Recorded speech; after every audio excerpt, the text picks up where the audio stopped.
What's up, everybody? Welcome back to Two Dudes Talking. Today, we are discussing two films by Alex Garland, Ex-Machina and Annihilation. Check it out.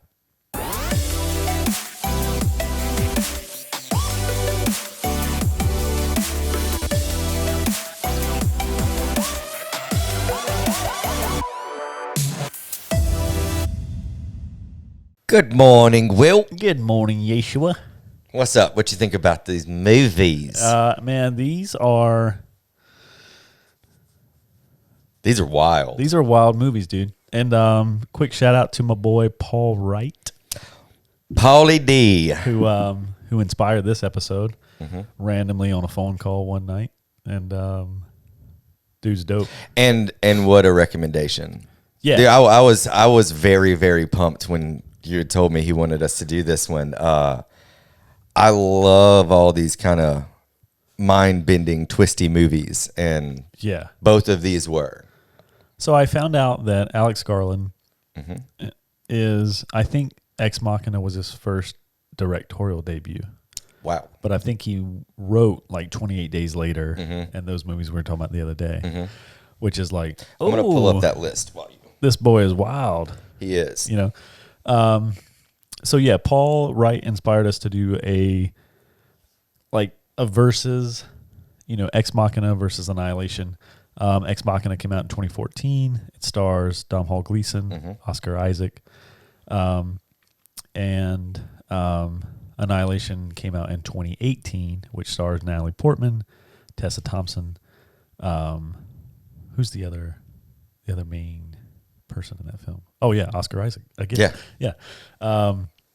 So also from Alex Garland, these are some good ones. The one that hit me the most was the Leonardo DiCaprio movie. Yeah. So The Beach. We've got Ex Machina, Annihilation, 28 Days Later, Dread, the 2012 remake, Sunshine, Never Let Me Go, 28 Weeks Later, and The Beach, which was wild growing up. Yeah. I remember that trailer still, and that's the video game sequence went so long ago. Yeah. But both of these movies deal with a heavy focus on human insecurity and the human condition. Yeah. So me and Josh recently watched Annihilation the other night. Fantastic movie. I had a few days to process it now. Yeah. That's the first time I had watched that one. Right. And I haven't seen Ex Machina since 2014. So it's been probably 2 years. I waited on that one a while. I saw the display for it, the ad for it, and I was like, "Oh, what are we looking at here?" Yeah. And then I don't know if I was pulled away on some kind of training because like we had 6-7 weeks of training here and there and blah blah blah blah blah. Right. Slipped through the cracks. Loved it later. But yeah, I mean, they're both fantastic. Both, I think, written and directed by your boy Alex Garland. Dealing with the human condition, insecurity is the word that comes to mind for all of these characters. When I was doing some research on it, like they're both very similar in cinematography. And cinematography in any film is important, it's not just always pretty pictures and, how epic something looks. There's a lot of psychology behind cinematography, which... As there is, I'm sure, with every other thing. Yeah, which we'll look at more so in Ex Machina than Annihilation in this episode. But both very similar there. I like that they're like small casts. Yeah, so... Like not these big, epic, tons of people involved. Very intimate things. The intimate. Ex Machina was so intimate. Yeah. I mean, it was based on a relationship. Right. That test during the relationship being built during the test. The same thing with Annihilation. These, they alluded to that several times with the video. Why didn't you tell anybody? Because you got these intimate relationships, and I mean, it just pulls at you so hard. Right. But yeah, with Oscar Isaac, his role in either of these films was small, but very, very impacting in both of them. Yeah, it was definitely bigger in Ex Machina than the Annihilation. but very dope. Yeah. Like some deep roles. Before we get too deep into either of these movies, watch them. Yeah. Watch both of these movies. Yeah, Paul Wall, that was a solid. Paul Wall. That's Paul Wall, Pauly D, Pauly Shore. Where you at, Paul? Palter. Poltergeist. I was excited, but it's been 5 years or however since Annihilation first came out. Right. Since I had seen that, and I was looking forward to watching that one again, anyways. But really kind of critiquing it, so it was a treat, and I hope that you guys shared that. They both kind of slipped under the radar. You said Annihilation's budget was 40 million, and they made like 43 in the box office, something like that. So it was super, super small. Not super small, but yeah, I do remember the trailer coming out, and I was like, "This looks dope." Wild. I'm a huge Natalie Portman fan, and I was like, "Okay, this is Yeah. gonna be sick." And I remember like the creatures, with the flowers on the horn. It just looked like this is gonna be dope. I can't wait to talk about that. Yeah, and it's sci-fi. So let's talk about Annihilation first. Annihilation. The thing that stands out to me really a lot was the visuals. I mean, give them the plot first. Okay, yeah, sorry. So a point of impact of this unidentifiable thing is this lighthouse in somewhere in North America. Over the course of 3 years, I think they said they were able to keep it secret for 3 years, but it's this ever-growing dome that nobody knows what's really going on inside. Right. They call it the Shimmer. Right. And I think it's down in Florida. yeah, it's in a swampish area. Some of the animals and stuff later. But they being the man, scientists, the military, encapsulate this thing to try and contain it and identify what's going on inside of it. So they send in a few teams, and one of which is Oscar Isaac's team. So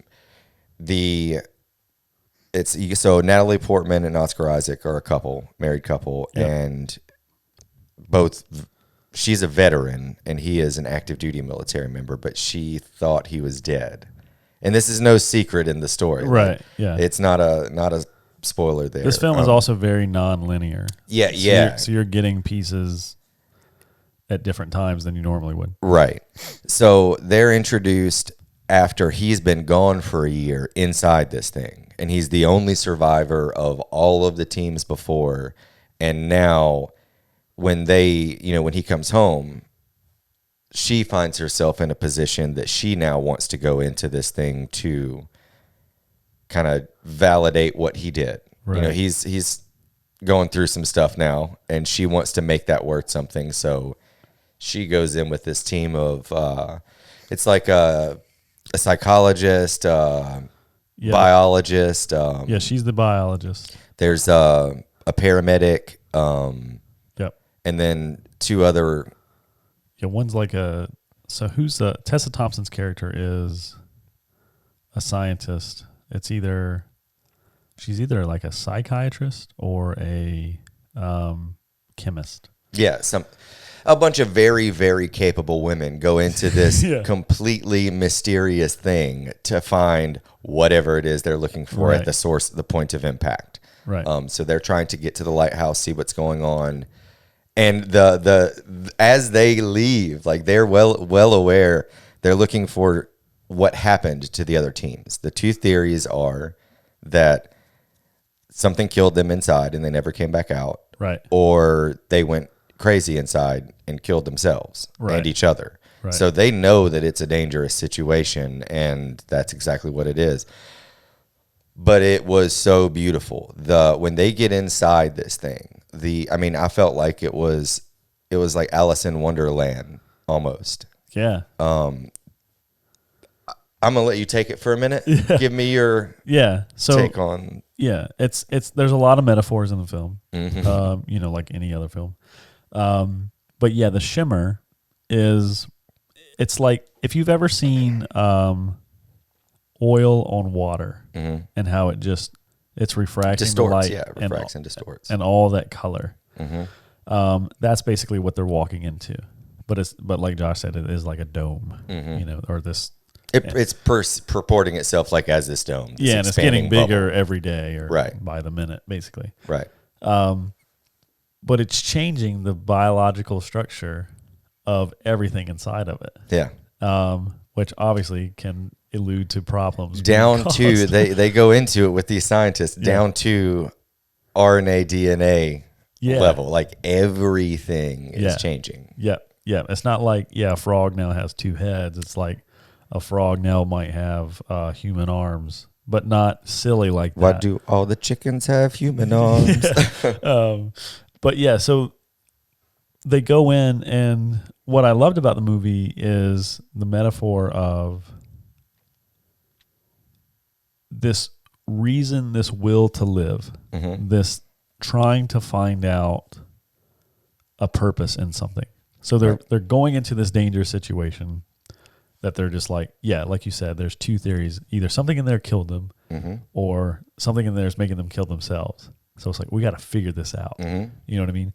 And so the metaphor of that is like, is very human condition based. It's like, what in my lifetime is going to kill me? Disease, violence, cigarettes, substance, whatever, or what of those things is going to make me kill myself? Right. Point blank. Boom. So, so Natalie Portman's character is tied to Oscar Isaac, who, like Josh said earlier, is the only one that's gone in, came out, survived. She wants to, but he's coming back with some PTSD at minimum. Minimum. Yeah. He comes back. He's different. And so she's like, her purpose is now to figure this out. And why did you do this? What happened to you? And what can I do to make it worth it? A, how did you survive? Yeah. And then B, like, I got to know, what I mean? So that's her purpose along with these other women. The film's phenomenal without giving much of it away. I really want to give a lot of it away, but I want people to go watch it if they haven't watched it. There were 2 scenes that were terrifying to me in this film because it's not a horror film. It's a sci-fi thriller. Was it that scene where the girl kept eating too many Twinkies? She just kept shoveling in Twinkies, and you're like, dude, this lady's going to get sick. At an alarming rate. It's like that Kobayashi eating hot dogs. But one was with the bear. Yes. The bear scene, I think we can talk about this without giving away too much. But this girl is attacked by this bear, this mutated bear. And then, she obviously dies because people die in movies all the time. They die in movies all the time. But then, sorry guys, this is going to be spoilers. Well, let me see if I can tactfully not spoil this. But then the next scene comes. Yes. And then we can, the bear comes back. The bear comes back. Let's leave it at the bear comes back. Right. And so we had mentioned the word mutation. Okay. Right. When they pass through that barrier, everything is fragmented is the word they continuously use. Yeah, refracted. And refracted. Yeah. So when you contact anything, you're taking a piece of it and it's taking a piece of you. Yes. Which in that Alice in Wonderland little world was horrifying. I mean, it's terrifying. Right. In several ways and places. Like the video was wild with the little hand video. You know what I'm talking about when they find the video. Yeah. When the bear, the first time was like, oh yeah, that sucks. Right. Ain't gonna be in Annihilation 2. Yeah. At least not as that character. Yeah. Because everything once it mixed together, I mean, if it's not horrifying, it's beautiful. Right. Like the Tessa Thompson is with the glasses. Yep. Adorable girl. Amazing actress. Her scene. I loved her scene. It was beautiful. And not just in a figurative sense. Like, it was a really profound moment. She was like, I want this. I'm just good with it. You might not want to be a part of it. It might happen to her like that, like it did this one, and it might suck. But I want this. great. Right. And then it's beautiful. And on screen though, that garden was so pretty. It was so colorful, and it was so deadly. Yeah. She says, I think to the effect, she's talking to Natalie Portman, and she's like, this doctor wants to embrace it. Yeah, here we go. You want to fight it. Right. I don't want either of those things. Right. And then she just walks. And then it's beautiful. Yeah. So Dope scene. on a surface level, on a deep level, there were some amazing moments in that.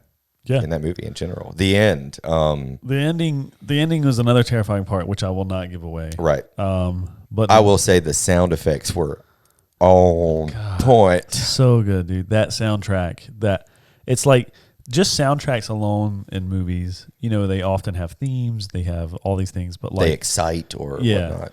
And they build up to the climax like a movie does. How is this movie going to pay off? Right. That one paid wow. well. Yeah. That was it. The sound. So I like when something can make me feel uncomfortable. Yeah. The sound. It bugged me. It bugs you. Along with the visuals, like what Natalie Portman's character was going through at that time. Like, again, I was so impressed with this movie. The first time I saw it, I was even more impressed with it. I've only seen it the second time. That was the other night. And it's a good movie to watch with buddies. Yeah. Because it's like a thriller, especially if you've seen it a couple times and you can just watch it to enjoy it now. Mm-hmm. But it's got plenty of those moments where you're like, nope. Yeah. Nope. Not going in there. Double nope. Yeah, not going out there. It's a good thriller in that regard. The movie's amazing. It's a shame that it went so under the radar as it did. I can understand. I think it was, in all honesty, I think it was a little too complicated for a lot of the general audience. Not trying to sound rude, but like there was so much crammed into that movie that I know I've still missed 75% of it. Yeah. But I think the type of audience that one is built for is one that it's a cult classic. It will be in a couple of years. It may never be like the big. I mean, it did $43 million, but I can't think of any. One of the problems why it went under the radar is like it's original. Yeah, it's not Disney. It's not so much original as far as like this story. It's a sci-fi movie that has a ton of sci-fi commonly used metaphors. Yeah, but it's in its own unique way. Mm-hmm. That's why it went under the radar. Yeah, because it didn't appease to mass audiences. Right, and that's so fix that. Mass audiences, go watch it. Always going to be a thing. Yeah. Unless you're Christopher Nolan and you can somehow pull it off and. Yeah. Whatever. But anyway, so Ex-Machina, without God. Another dope movie. Mm-hmm. I don't want to pit these two against each other. Yeah, I think we started to say that at the beginning of the episode. We were asked to do this as kind of a this versus that movie or comparison. But Paul, we can't make one of these movies better than the other. Yeah. I ask you to do that, Paul, in the comments. You tell us which one's your favorite because these movies are both so good. They are good. So this movie came out in 2014. Mm-hmm. I think it was his debut, Alex's debut, as a director. Right. And Domhnall Gleeson, Oscar Isaac, obviously. Oscar Isaac's character is Nathan, I think. Mm-hmm. And he's this scientist, or he's not even a scientist, but he's this guy that created the world's best search engine. So the equivalent of Google, basically. Right. And does he hold the contest, or does he? He is hosting the contest. Yeah. So this kid, Alicia, how do you say Vikander? Oh, that's the girl that plays the AI. Yeah, Tomb Raider or the android. Mm-hmm. But he hosts this contest that Domhnall Gleeson wins to come be a tester for this android to pass the humanity test of this android. Mm-hmm. And then, so as you can imagine already, that's going to be a very complicated situation. Mm-hmm. But doing some research on this movie, which is really cool, there's a lot of metaphors in different ways So as this character, Domhnall Gleeson, who I think is Caleb, I think his name's Caleb, and the androids is this girl named Ava. Right, and it's just a series. I mean, it's a series of interviews and interactions. Again, it's very intimate. It's 7. Yeah, which the number 7 is particular to the 7 days of creation. Right, which was like the metaphor in there. So it's like you're going through these. Ava is a different variation of the name Eve, which is like Adam and Eve. And Caleb is in this garden where this experiment is taking place. So he's been dropped into this garden. Yeah. There's some really great YouTube videos like breaking down super deep stuff of this super deep movie. Yeah. Adam Garland's got my he got my vote. Yeah, he's good. You got my attention. You've got my attention, Alex. But so during these interviews, Caleb's character is sitting across this android, and he's trying to he's doing this task for Nathan, but he's also like getting attached to this character. Very much so. But he's also questioning his own reality, his own purpose as he's experiencing these things. He's questioning Nathan, who created the android. Are you programming her a certain way to do things towards me, to make me feel certain things? To the point where a few days in, this guy literally questions if he is an android himself. Yeah. Where it's like, it's in his head now. And he's questioning Nathan about this, but he should be questioning the android. Yeah. Because, that android is very intelligent. So the android, is built on this sophistication thing, which is, I think in the movie, the guy, Nathan's character, Oscar Isaac's character, Nathan, the creator of the android, he's telling Caleb he turned on all the microphones and cameras of the world to get this thing to learn from, which is like, holy cow, in real life, they did this. They created, do you remember they gave, I think it was Google its own account? Oh, I'm sure. Yeah. And within like 4 hours, it turned into a racist, homophobic, warmongering monster of a personality. And then they're like, okay, project over, shut down. Yeah, they had to. Yeah. And that's what this would become. Yeah. Yeah. Anytime. We can have a whole discussion about AI later. Because Neuralink got dropped this weekend. Yes, it did, which I'm excited, but I'm also terrified of. But so this android is highly sophisticated, and during these interviews with Caleb, it's learning how to manipulate human beings very quickly. Yeah, very quickly. So, as you can imagine, some things can go wrong from that. What I like about this movie is cinematography is huge, and I'll find out who the cinematographer is, but the use of glass, the use of mirroring people, and the use of framing in this movie are super, super important. So there's 7 interviews with Caleb and the android, Ava, and when you're seeing 2 characters equal in frame, there's no conflict. When you're seeing a character kind of highly elevated, more so than the other, think of the there's scene. Submission. Think of the scene in Order of the Phoenix with Professor Umbridge and Professor McGonagall on the steps. Yeah, as they pass up and down with this each other. Hierarchy. Yeah, absolutely. There's different things with lighting. When 2 characters are framed certain ways, it's psychologically telling you of their relationship. A lot of the scenes with on Caleb's character, she's in the foreground, just blurred out. But most of the shots of her are single.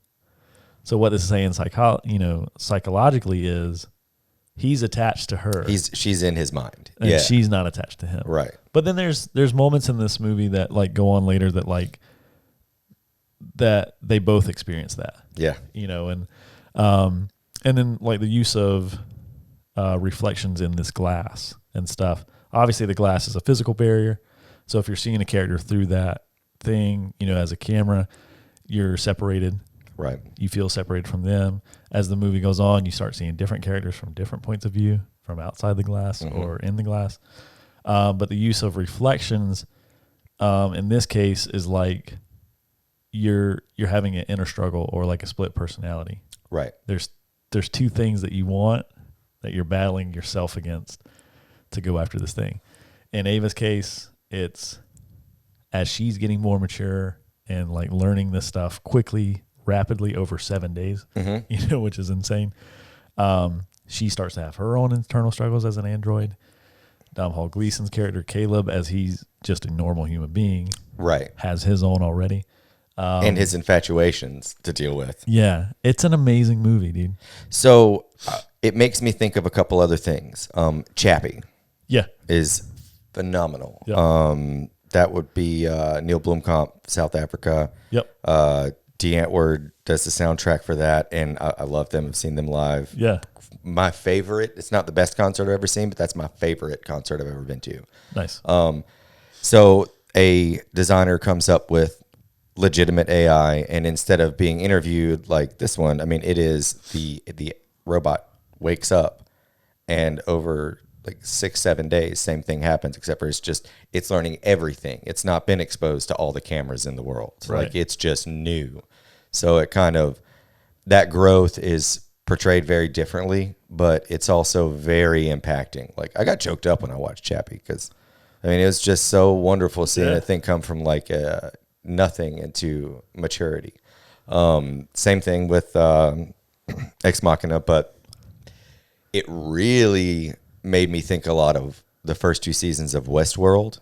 Okay, yeah. Which Michael Crichton, HBO 3 series. The third one was good, but the first 2 were just wild. Right. That's one of your favorite shows right now. It is. Yeah. It is. I finished I've finished all 3 seasons. I'll go back and watch the first 2 again. It's got one of my favorite scenes of all time on film. That was with the Native American guy going through with the Nirvana scene. It's just that was dope. Wonderful.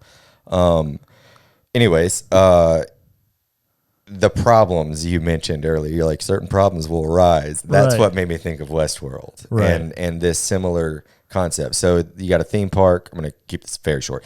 Theme park where people pay to interact with a world that is completely animatronic or android. Right. All the bison or buffalo, all the good guys, all the bad guys. You can go out west and be a cowboy or an Indian or a bank robber or a sheriff, whatever. And in this particular season, and then they, whatever, I mean, these people like rape, murder, kill these things, the robots, and then they reset the robot's brain. And they're not supposed to remember that, but something happens and they do. Right. And that's where that show picks up, is that season when that happens. But with this one, Ex-Machina, again, it's such a more intimate picture. I thought that actress was just so lovely. Like I remember seeing her in The Man from U.N.C.L.E. and in Tomb Raider. And I was like, oh man, right on. She's new Lara Croft. Good deal. Right. I was like, probably won't be following her. And then I saw Ex-Machina. Seriously, the way she looks at all of the characters, herself, her creator, this man, the first real human that's interacting with her on a passionate level aside from creator. Right. Like these relationships in these, both of these movies are just so intimate and devastating when Adam Garland wants them to be. And I mean, I know in Annihilation, it was a little different. At the end, everybody I would say it was a quote unquote happy ending. Closure. Yeah, for sure. Closure. Yeah. Ex-Machina, there's closure, but there's closure on a completely different sense. And both of these movies, I mean, one is a little smaller scale. Like the whole time in Ex-Machina, you're in this house where all this stuff, this big scientific laboratory house, where everything is, condensed. In Annihilation, they're in this open world that's ever changing.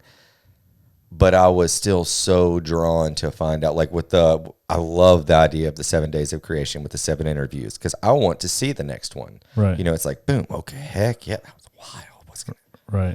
What's gonna happen when she wakes up, or what's gonna happen when he realizes this or that, and then you get there, and again, it's closure. It's very good. It's masterfully crafted. Like I love Stephen King because of all the details. We watched The Thing with the Mist this morning. Like the amount of details in that 5 minutes is pretty hard. But like the conclusion of Ex-Machina, I saw it coming. Yeah. Halfway, right, if not before. But how they did it was so cool, and it was so intense, but still so comfortable. I was like, yeah. Dang it, Gleason! Why are you in this situation? Yeah. So Ex-Machina comes from a word. I think it's dos or deus ex machina. Mm-hmm.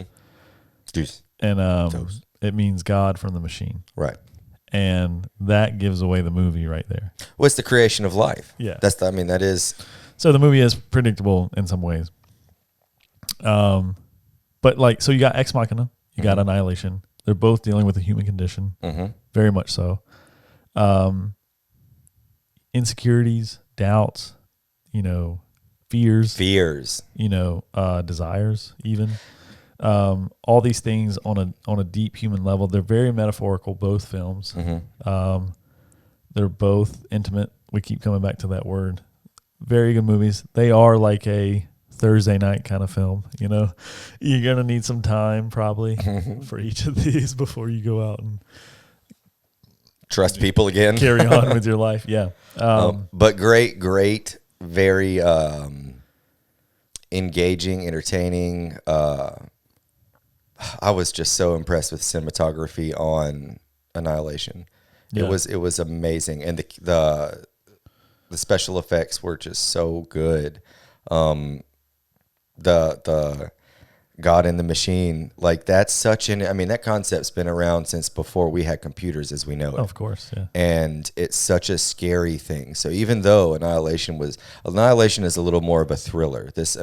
Right. The suspense and the mystery in Ex Machina, again, it's the waiting of when is this going to happen? Right. The way that I know it's happening right now, I just can't. When are the pieces going to click together? Right. And that's risky territory. I mean, you see a lot of sci-fi, a lot of dystopian sci-fi, and that's awesome. But something about robots pretending to be people, like that's so, I don't know if it's because we're so scared of it that you don't see a lot of it since the Terminators and stuff. Yeah. But this one, it hit all the points that I look for. Yeah. In that, I mean. Well, AI, like when it becomes a thing, and it will become a thing, like to this level that we're talking about. Yep. That's scary. It is very scary. It's, just to kind of close out with this, like if you're going to program something based on everything you've experienced as a human, your thoughts, your feelings, your fears, your hopes, your dreams, your aspirations, and you're giving it to a being, if you will, that can do all these things at faster speeds without the consequences that you have, right? The biological consequences that you have, the emotional consequences. Yeah, the emotional consequences that you have, financial consequences that you would have without all the consequences that you have. Yeah, all these things, it will surpass you. Yeah, and it will. And not because it's evil, just because it will. Right. It's like it's a thing that. Well, that right there is inserting the life into it. Right. When you put life into something, if it can live, it will try to continue to do so, and it will continue. And it's not. It's a nature thing. Yeah. It's not. I mean, look at how many things do people say? Oh, that's human nature. Yeah. Exactly. You just burned down a church. What? Yeah, that's human nature. Yeah, like it's crazy. No, it's so, but legitimately, it's good. Yeah, if you are humans and you're on this quest for greater purpose, greater understanding, greater thing, this is inevitable. Right. And don't send that thing on that quest, else it's going to pass by you real fast. Real fast. So thank you again, Paul, for this episode. The inspiration. Dude, these movies are both dope. If you haven't watched them, go check them out. Yes, absolutely. Tell us what you think about them. They're really good. Really, really good. Yep. Yeah, and we'll catch you back here. Yeah, we'll see you guys next time on Two Dudes Talking.